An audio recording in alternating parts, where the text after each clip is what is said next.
Okay, in this video, we're going to be looking at ways of predicting information, predicting words or groups of words that are going to go into the spaces.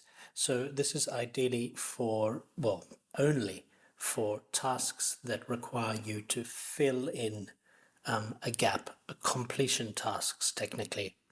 And so the idea behind this exercise or this video is to help you to take full advantage of the 25, 30, 35, 40 seconds that you get to look at the questions before you start listening to the audio. So you're not only underlining important words and phrases in the question, but you're also predicting or making predictions about what possibly could go into the space.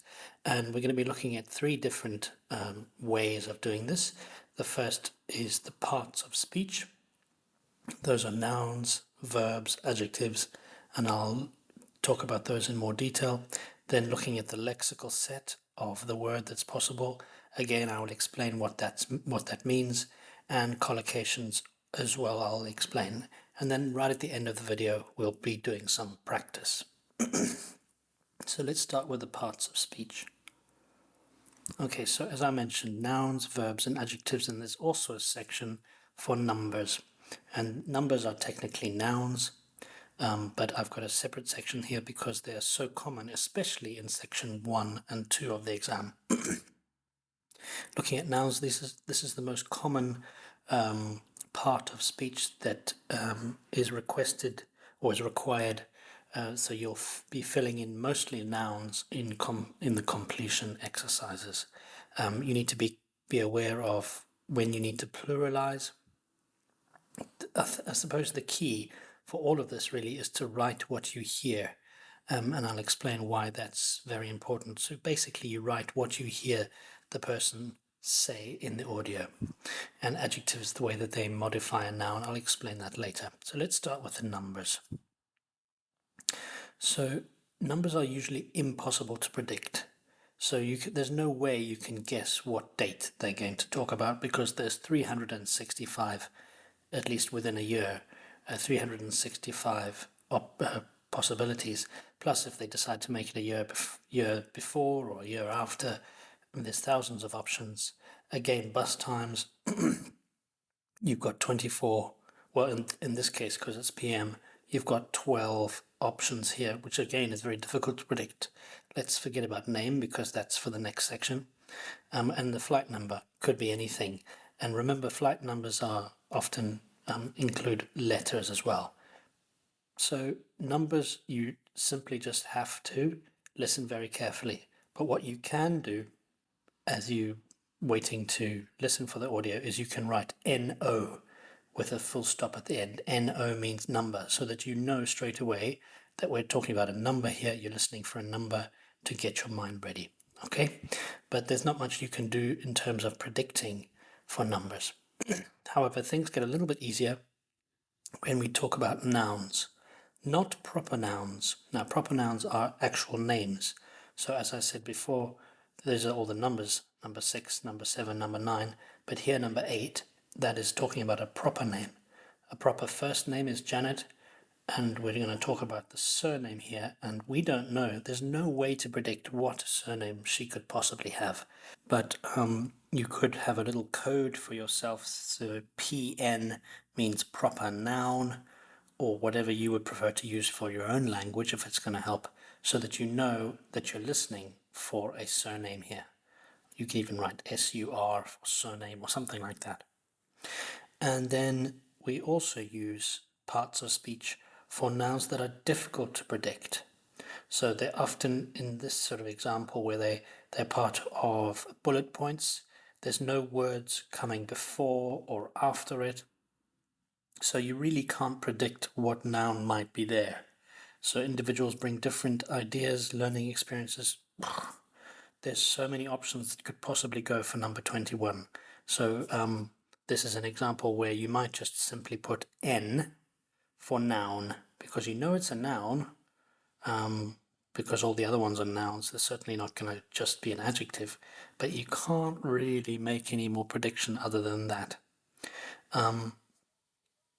work behavior differences are due to personality, and there could be thousands of options. Again, this is a noun you're listening for. And advantage diversity develops some things, so number 23 also must be a noun. And I say here beware of pluralization because occasionally they might be talking about something that they pluralize. They might put an S on it, but that doesn't fit with the context. There's no way that an S could go here. This is not a good example. I'll show you later where if you have an S on the word, then it wouldn't fit with the rest of the sentence, and therefore if they said that word with an S, it cannot be the answer.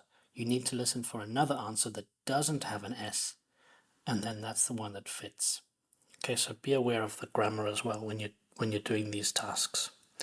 Okay, so those are nouns. Now we're going to be looking at verbs. Again, this is very important to write what you hear, but make sure that it conjugates. So just like what I said before with the nouns, if, for example, the speaker says a word that has an S on it, but the S does not fit into the context of the sentence, then it's not possible to be the answer. The same thing here. For example, airport shuttle. You need to book, or you need to reserve a seat or something like that. But if they had said something like providing your flight number to the airport shuttle is absolutely essential, and that sounds like it should be the answer because need here relates to essential. Providing the flight number to the airport shelter is essential. So that sounds like, okay, need to, but now that is an infinitive. So need to providing, remember you need to write what you hear, does not fit. And so that's why you need to be aware of what grammar allows the answer to fit, and therefore you can safely ignore the sentence that providing the flight number, you should not write providing because it doesn't fit with to. But they might say, and also another thing you need to do is to reserve a seat. Okay, reserve, need to reserve, that fits grammatically. A more advanced version of this is number 39. You should avoid. Now, after avoid is always an ing form of the verb. So you should avoid, for example, what could this be? You should avoid touching, for example. But if they had said, if the audio had been, some people take photos of the rock art and the flash, the light that comes from some cameras, damages the rock. So if that's what they said in the audio, that some people take photos of the rock and it damages it, damage relates to fragile. Fragile means easily damaged. So you think, oh yeah, that's the answer. You should avoid take photos because that's the word they used. Some people take photos, but you can't have take after avoid. You have to say taking. And because they didn't say taking, that's not the answer. So the only possible answer might be when they say touching the rock art is a real no-no because it can cause damage. Okay, so touching, you should avoid touching. Now it fits. And so the answer is touching. For example, that's not necessarily the answer, but it's an example. Okay, so those are the verbs. So bear in mind that they need to conjugate and always write what you hear. Okay, the next one is the adjectives. And these are usually easier to predict than the others because they almost always come with a noun. They modify a noun, so it's seldom a standalone answer. It's not hardly ever or almost never, that's the meaning of seldom, an answer that is just an adjective. You're usually going to modify a noun, and in this case it's talking about this airport shuttle. So this service could be 24-hour service or door-to-door service. It can be all of these things that can collocate with it, and I'm going to talk about collocations later But if you can't think of any collocations, then in the exam at least write ADG for adjective or whatever code you prefer to use so that you know what you're listening for. You're listening for an adjective, not a noun, not a verb, not a something else. Okay. Bear in mind that if I was going to write 24-hour service, there must be a hyphen, excuse me, between 24 and hour, because this is a noun, and if there's a single adjective modifying the noun, then two words have to be made into a single entity or a single item, and we do that by putting a hyphen. Okay. All right, so that's those are the parts of speech. So remember, parts of speech we would really use if we're finding it difficult to guess what the answer could be. As I said, numbers are a classic example. You can really, it's very difficult to guess a number, so you would use the parts of speech. If it's bullet points, so you can't really rely on the context around the word or the answer, then you need to just put noun or adjective or verb. At least that's the minimum that you can do to help you to know what the answer might be. Okay, now we're going to move on to the lexical set, which is the most common thing that it's certainly when I'm doing a listening exam and a reading exam. I rely on these two things here, lexical set and collocations. Lexical set, I will explain now, but that relies mostly on your world knowledge. So you need to look at the whole context of the audio or the topic of the conversation or the topic of the talk, and use your world knowledge to try and make an educated guess or prediction about what could fit there. Whereas collocations, I don't need to know my world knowledge. Collocations, I can use my knowledge of English to help me to know what the word will be, or most likely will be. Okay, so we're going to start with this one because it's more common than collocations. Okay, and this works best for nouns because nouns have a large number of synonyms. Synonyms, words that have a similar meaning, or they're part of the same group of things. So let's do an example here. So say, for example, they're talking about a field trip proposal. So these two students are discussing what they should do. They've been tasked with organizing a field trip, and they're discussing where to go, how much money to spend, how much time to spend in each place. Okay, and I can't really use collocations, and collocations are words that often come together. And if you're battling with understanding what these are, and there's a whole section on collocations. In fact, there's more than a few. There's a large number of videos on collocations as well as lexical sets in my Mastering Vocabulary course. So if you really want to master your vocabulary, and these are two things that you are battling with or battling to do on the fly during the exam, then I strongly recommend you look at my course. And there is a discount if you're already a student on this course. There's a discount for you for signing up to that other course. Okay, so let's have a look at this. She says they could explore the local. All right, so they, as in the other people in the class, could explore. So you explore some place, you go and find out more information about it, and local, so obviously they're going to be tourists and they're going to this local area. Let's have a look. Yes, so they could explore the local area when they arrive. Maybe they can hire bicycles and explore the local area, or you could say the local environment, which is similar in meaning to area, or countryside, maybe even market. So local market or museum even. You can explore a museum, especially if it's very big, or even a forest.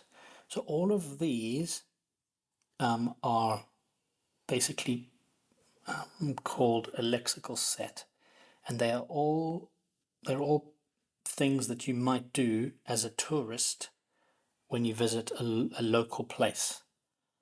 So you see that there's no relationship between forest and museum. Certainly, if I used a thesaurus or thesaurus, which is a book like a dictionary that gives you all the words that have similar meanings too.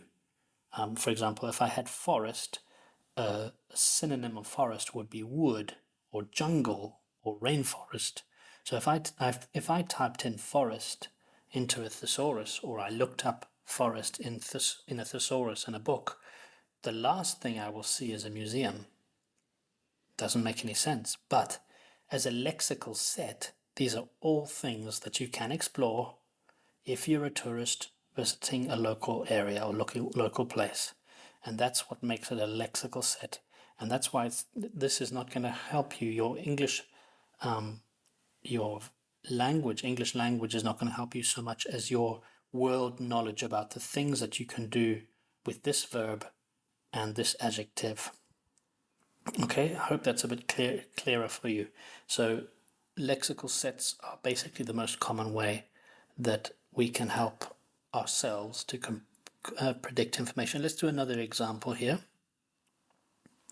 So parks and open spaces, I can look at the name of the place. So a common is a type of big field, an island, we know what that is, and a country park would be sort of nature park. Maybe you can drive your car around it. What's interesting about it? Okay, so this is where the river Ouse starts in this field. The island, many different bird species, many different animals, many different flowers, many different plants. So this is what you're doing in your head as you've got your 35 or 40 seconds to prepare before you listen. You might want to write over here, flowers, question mark, birds, animals, whatever. Okay. And then the country park, reconstruction of a 2,000-year-old something with activities for children. Now, what would happen? What would be 2,000 years old? It wouldn't be a castle. That's too old. So maybe it's reconstruction of a 2,000-year-old ship, maybe a Viking ship. Remember, this is all, a lot of this stuff is related to the English part of the world. So Vikings were a big problem. Maybe not 2,000 years ago. That's a bit too old. But what can I think? Not Vikings. Maybe a Roman ship. In which case, that's possible. A reconstruction, because you reconstruct a ship. It's possible to reconstruct a ship, and Romans would have been there 2,000 years ago.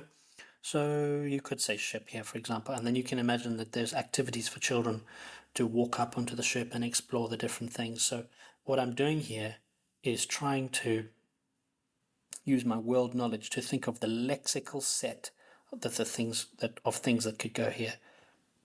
Another thing could be reconstruction of 2,000-year-old burial chamber, like a pyramid, if that was the old way of burying people in the old days.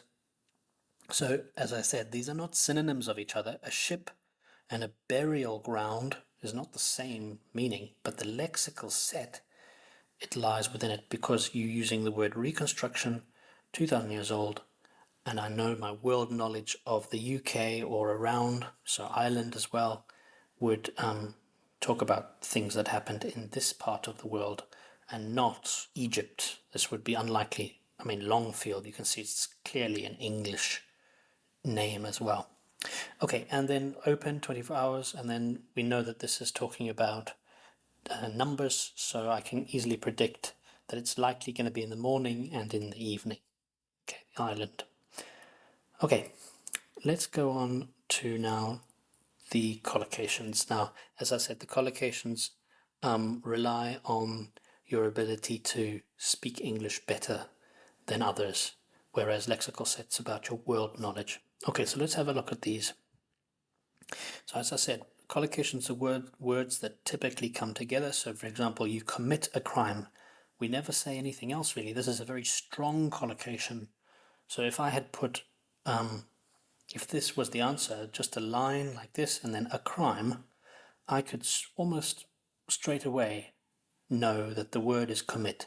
It's not do, it's not make, it's not, well, I can't think of any other words, because really the only word that's possible here with crime is commit. So it's a typical strong collocation in English. Okay, so let's have a look at this one. This, for example, is a good example of when we would be able to use collocations, and you can see that this is a task type that is a summary, and summaries, as well as what's the other one? Flowcharts are almost perfect for collocations because they give you a lot of words either either side of the answer to give you some ideas of what it could be. So birds called rainbow bee eaters eat only. Now that would be a bit too easy to say they eat only bees. They don't. Because what if a fly comes past? Do they just say, oh no, that's a fly, I only eat bees? So I would probably say that they eat insects. Now this is not based on, this is not really a good example of a collocation. This is based on my world knowledge. Because they eat insects and they cough up small bits of skeleton. So the bits of the insect that they don't want to eat, the juices they swallow, but the external exoskeleton of the insect they spit out, cough up, spit out, and put it on the floor. Okay, so as I said, this is not really collocation, it's more actual lexical set that's going to help me here. But let's go on to this one. Researchers go to the locations that the bee eaters like to use for. Now they use for something. So it could be a noun or it could be a gerund. A gerund is a verb with ing. So used for nesting, used for mating, used for eating. Okay, so I know grammatically that the collocation is going to be an ing form or a noun. So they're used for their home, used for their nest. Okay, could be a noun or a gerund, ing form of the verb. Okay, and this is sort of a mixture of collocation and lexical set, number 26. Let's have a look at number 27. Excuse me. They collect the pellets and take them to a something for analysis. Okay, now this is much closer to a collocation, because where do you analyze something? You analyze it in a laboratory or lab, L-A-B. I'm almost certain that's the answer for number 27. Okay, 28. Here something is used to soften them. Now that's not really collocation, so it's my world knowledge, so it would need to be a lexical set. On something, it must be I would say it's a liquid, because something would soften them. Maybe it's a chemical liquid, we're not sure, even water could be. And the researchers look for the something of Asian bees in the pellets, so they could be talking about the skeletons.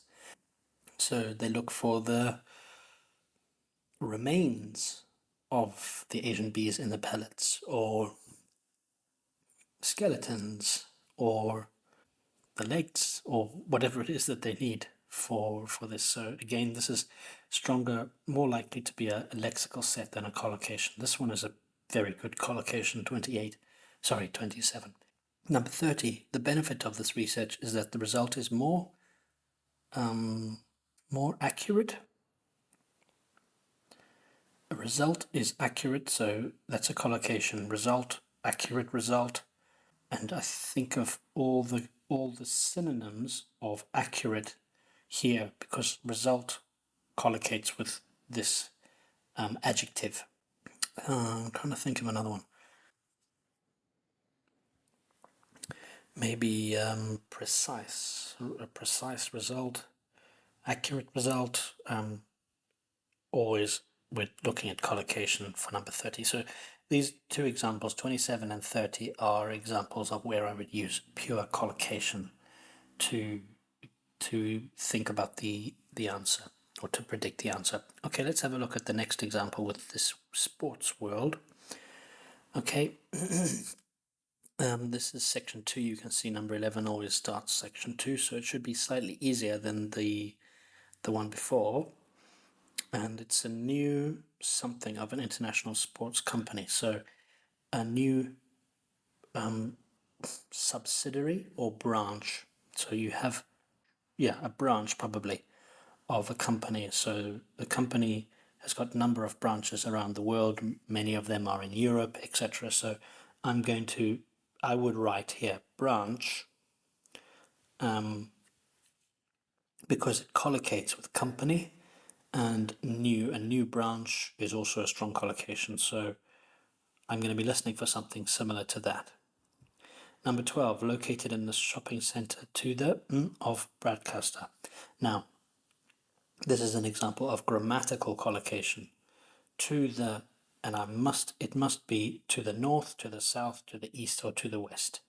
Can only be one of those four words. So I'm listening for one of those four words.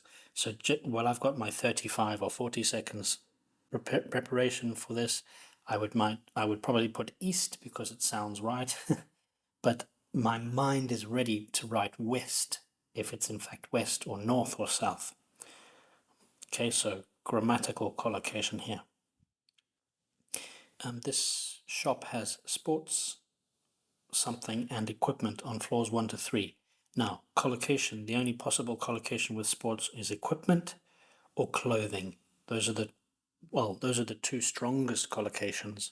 So I'm going to write straight away clothing over here. And then if that's the correct answer, I'll just put a tick next to it so I don't waste time writing. And number 14, you can get any item within something days. Okay, clearly that's going to be a number. So put NO or whatever code you use for number, so you don't think about anything else.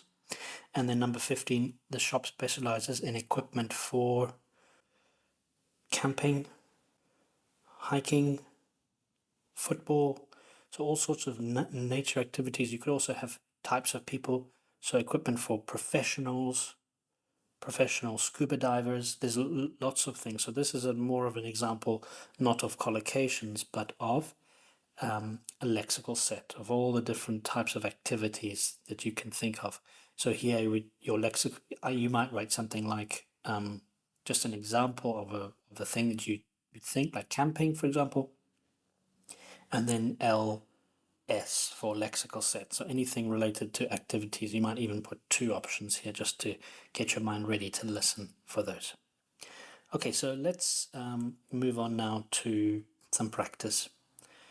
We're going to start with the easier ones on the left, gets a bit more difficult on the right and the middle, and then we get to the more complicated stuff. You'll see that this is section 4 because it ends at 40. Okay.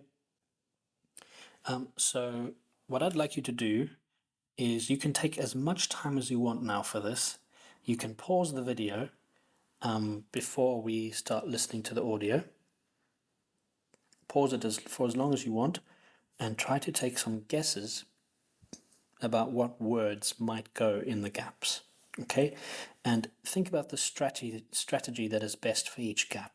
So also write down what strategy you would use. Is it a part of speech? In which case, is it a noun, a number, noun, verb, or adjective? Or do you think, actually, I can make a better guess than just it's a noun? And then you put, is it lexical set because I'm using my world knowledge, or is it collocation, C, because I can simply use my knowledge of English. I don't need any world knowledge for this. Okay, so let's do the first one. So as I said, you can pause the video now and take as much time as you want to think about the possible answers.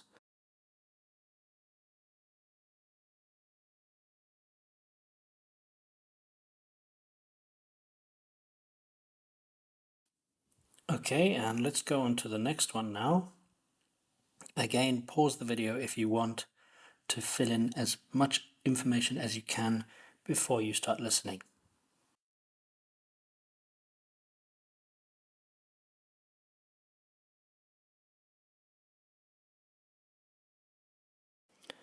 Okay, and now let's move on to this section 4.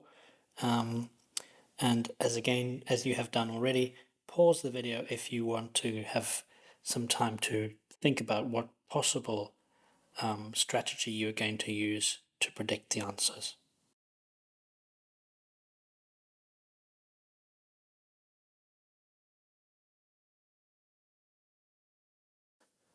Okay, so there you have it. So what we're going to do now is we're going to go back and look at the strategies that I used and and I'll show you what strategies I used, and you can compare the strategies with the ones that you used. So let's go back to the first one here. So there's nothing I could predict here, so I've just put PN for proper noun, so that means a surname. Date of birth, again, just NO for number. Course of study. Now, this is a lexical set of all the different types of things you could study. And I mean, that can range from engineering to doctor, medicine. So I put medicine here because that's possibly what somebody from India might be wanting to do when they come to the UK. It's just a generalization, maybe a stereotype even, but that's what I wrote. Numbers of years planned in whole.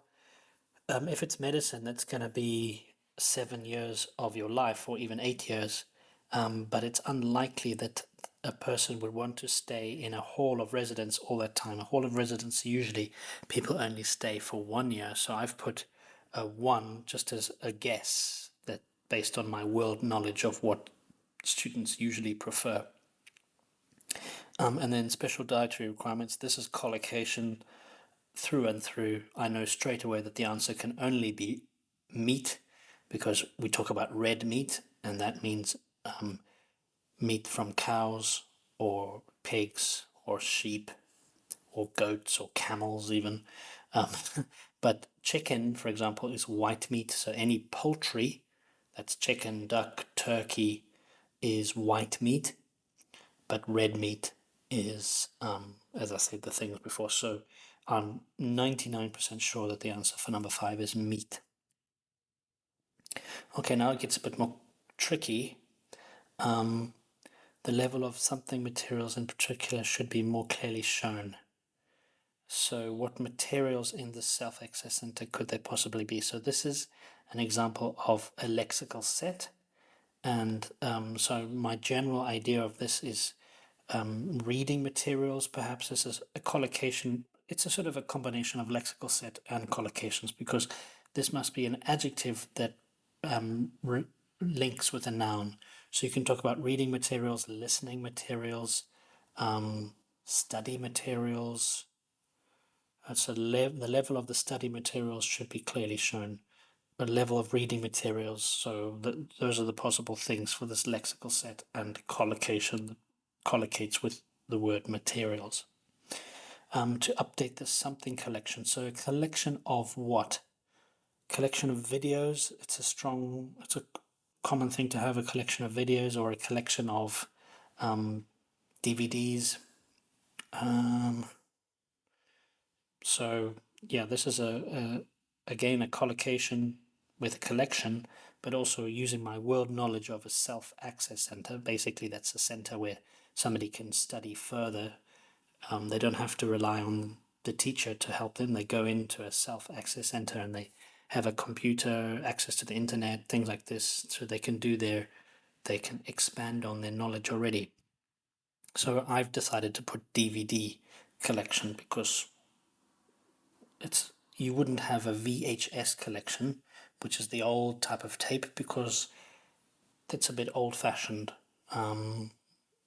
Record collection, CD collection maybe would be possible here. Okay, and then buy something and divide them up. Now this one I really don't understand what it could be. What would you divide up? So you buy some.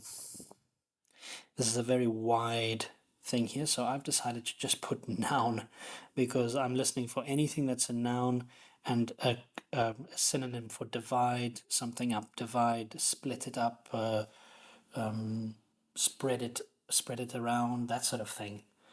But I have no idea what possibly could go here, to be quite honest. And remember, we've only got a limited amount of time in the real exam, and we're stressed as well. So if you're not sure what's going to go there, just at least put the part of speech, and then and then maybe write a synonym for another word for divide. Okay, now looking at the use of the room. So speak to teachers and organize a something for supervising the center. Speak to teachers and organize a rota or a timetable for supervising the center. So I've put rota here, but timetable could possibly fit. So that means that, for example, on Monday afternoons, this teacher's job is not to relax, but to go and supervise the center. So that's on their timetable or on their rota. Install something. So there must be something that requires a technician to come in here, and so this must be a lexical set thing. It's not really collocation because I'm using my world knowledge. So install maybe a speaker system, sound recording. I mean, who knows what they do in this particular self-access center. There could be many things that you do, but it does require technical skills. So my world knowledge tells me that it must be something quite difficult, quite complex, and you need a technician to come in and put it in there for you. You can't do it yourself. And then restrict personal use of on the computer. So this could be the lexical set of things that you do on a computer that can be personal. So social media, personal use of social media on computers, could be email, and could be CV writing, personal use of CV writing. That's a bit unusual because it's probably social media or email. So I've put here social media. Okay, and over here now the much more complicated stuff. Section 4, underground house. The south-facing side. Okay, so south-facing side, again, this is probably going to be in the UK, or certainly in Europe. So south-facing is where the sun comes up. So I'm using my world knowledge. I know that the sun comes up, so I'm likely to have something that I want the sunlight to come through. So I'm going to put here 2 layers of glass because I'm pretty sure that the 2 layers will make it warm because it's double glazing. And likely that they want this sunlight to come through into the house and warm it up. A layer of foam was used to improve the insulation of the building. Again, this is a combination of collocation to improve the insulation and my world knowledge, so lexical set. Insulation, I'm pretty sure that's the answer for number 34. To increase the light, the building has many internal mirrors and I would say windows because you want to increase the light. So this is more an example of a lexical set situation, things that allow light to come through. What are the things that allow light to come through? Right now I can only think of windows. In the future the house may produce more than it needs. Produce electricity, that is the collocation, and this idea of if it's got these photovoltaic tiles, these tiles can create electricity, they're like solar panels, then I'm using my world knowledge combined with my collocation, produce electricity, and then I know that in the future this is possible for certain houses that they actually put electricity back into the grid.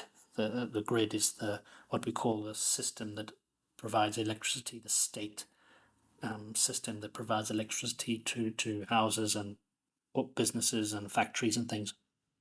Okay, recycled wood is used for the something of the house, so something that would use wood, so furniture, for example, ceilings, floors, and I would say bear in mind that if it is floors, it's going to be an S because, well, actually you could use floor for the floor of the house. If it's a single big open space room, then you would say floor of the house.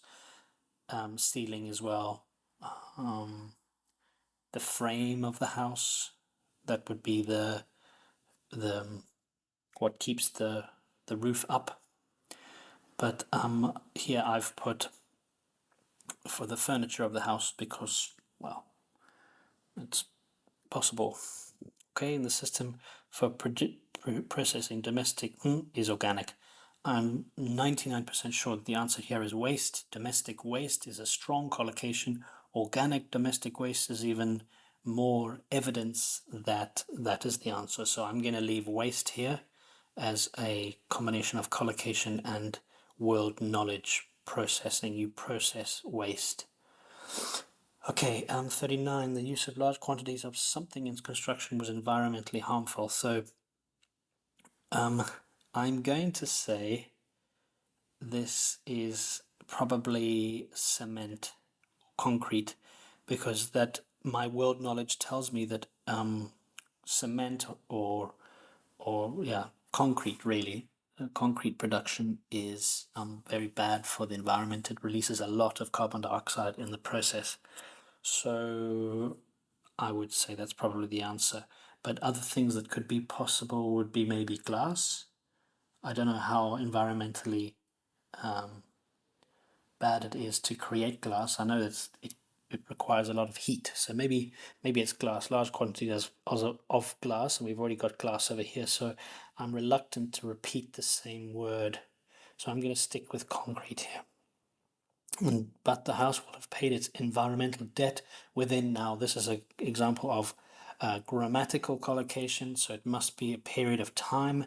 So you pay something within 20 years, 10 years, 5 years, something like that. So you pay your debt within 35 years or whatever it is. So I've put here number plus years because I'm pretty sure it's years.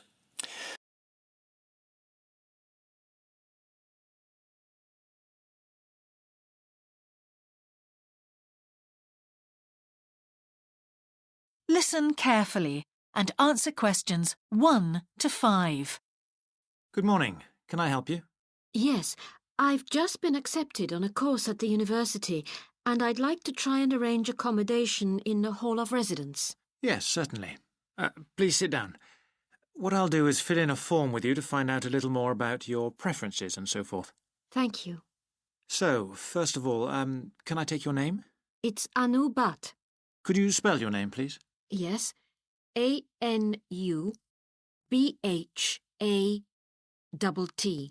Thanks. And could I ask your date of birth? The 31st of March, 1972. Thank you. And where are you from? India. Oh, right. And what will you be studying? I'm doing a course in nursing. Right, thank you. And how long would you want to stay in Hall, do you think? Well, it'll take 3 years, but I'd only like to stay in Hall for 2. I'd like to think about living outside for the 3rd year. Fine. And what did you have in mind for catering? Do you want to cook for yourself or have all your meals provided? That's full board. Is there something in between? Yes, you can just have evening meal provided, which is half board. That's what I'd prefer. Yes, a lot of students opt for that. Now, with that in mind, do you have any special diet, anything we should know about? Yes, I don't take red meat. No red meat.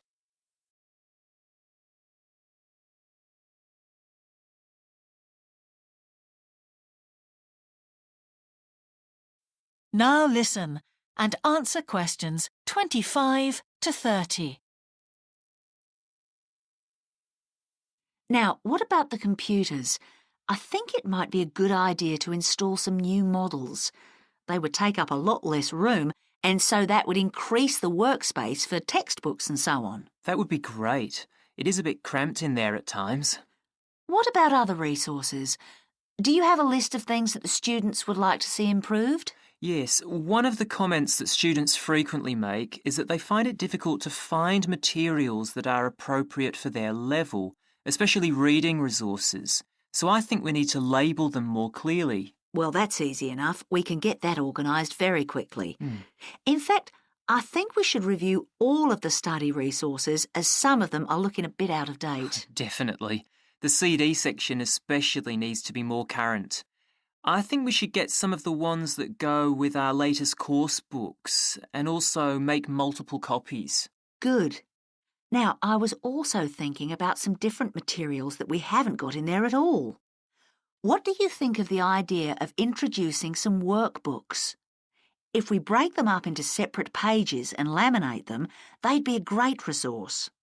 The students could study the main course book in class and then do follow-up practice in the Self-Access Centre. That sounds good. OK, now finally we need to think about how the room is used. I'll have to talk to the teachers and make sure we can all reach some agreement on a timetable to supervise the centre after class. But we also need to think about security too, especially if we're going to invest in some new equipment.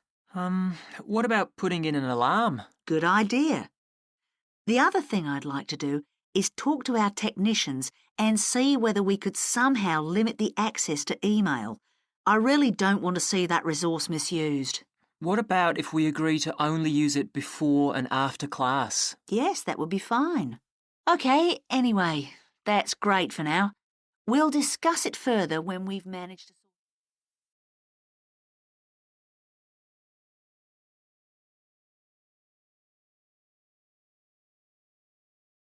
Wasn't productive any longer either.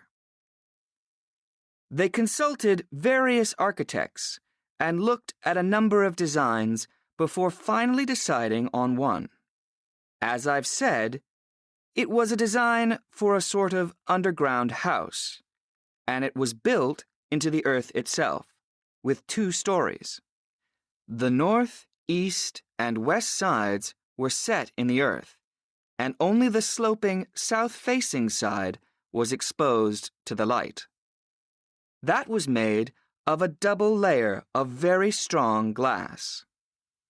There were also photovoltaic tiles fixed to the top and bottom of this sloping wall. These are tiles that are designed to store energy from the sun, and the walls had a layer of foam around them too to increase the insulation.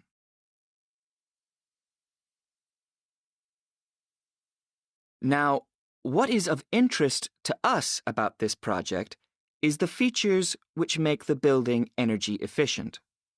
Sunlight floods in through the glass wall, and to maximize it, there are lots of mirrors and windows inside the house. That helps to spread the light around. So that's the first thing. Light is utilized as fully as possible. In addition, the special tiles on the outside convert energy from the sun and generate some of the house's electricity. In fact, and it is possible that in future the house may even generate an electricity surplus, and that the owners will be able to sell some to the national grid. As well as that, wherever possible, recycled materials have been used. For example, the floors are made of reclaimed wood, and the owners haven't bought a single item of new furniture. They just kept what they already had. And then there's the system for dealing with the waste produced in the house.